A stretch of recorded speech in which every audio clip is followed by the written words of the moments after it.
What's up, everybody? I've recently been asked about my thoughts on what's going on with the banks and the stock markets and everything right now. Um, because I do invest and I do have a small financial company, not for public use. It's solely for myself and my family's financial future. So I do not consider myself a professional.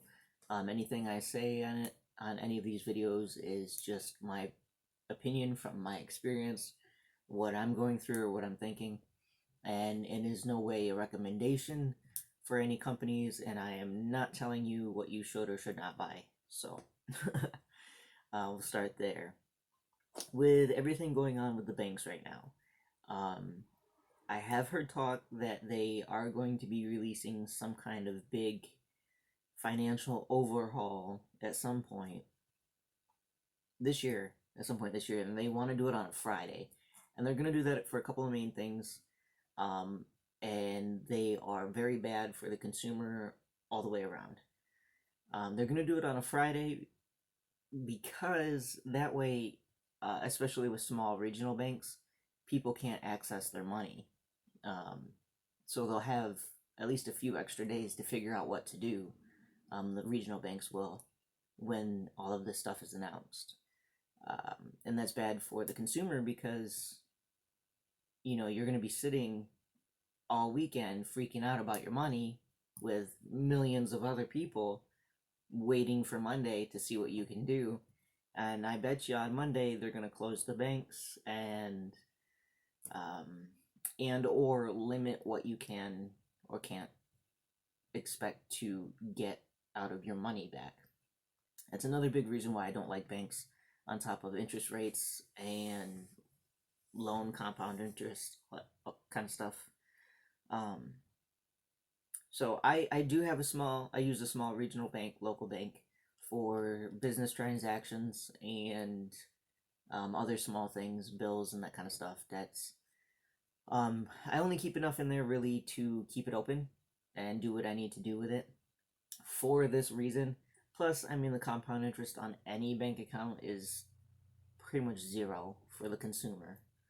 Um, with stocks, right now, I've always invested with Berkshire Hathaway since I started. And that's not going to change for me because I'm a big fan of Warren Buffett. I have quite a few of his books on all of my shelves here. I've got more that you can't see up out of reach. And I've got other bookshelves that you can't see. I've got a few of his books, pretty much all of his books. And he is an investing legend. So I have done some research into his company and his leadership as well that he's put in place there. I like them. I trust them. Where they're going with the company, I think it's fine. So that's not going to change for me. I did, however, start investing in Bitcoin this year in the last couple months. I didn't get it at its low point at 19. I got it up on the upswing a little bit at 20 or so, which, you win some, you lose some. That's not too bad. It was at, Bitcoin was at a little over 60K about a year and a half ago, and I think it'll hit that again. More than probably definitely this year. I think it'll hit it. So I got in to see what I can do with that. Other than that, I have a few small side investments, commodities, that kind of thing. If you go with commodities, gold is always a safe bet in the long run.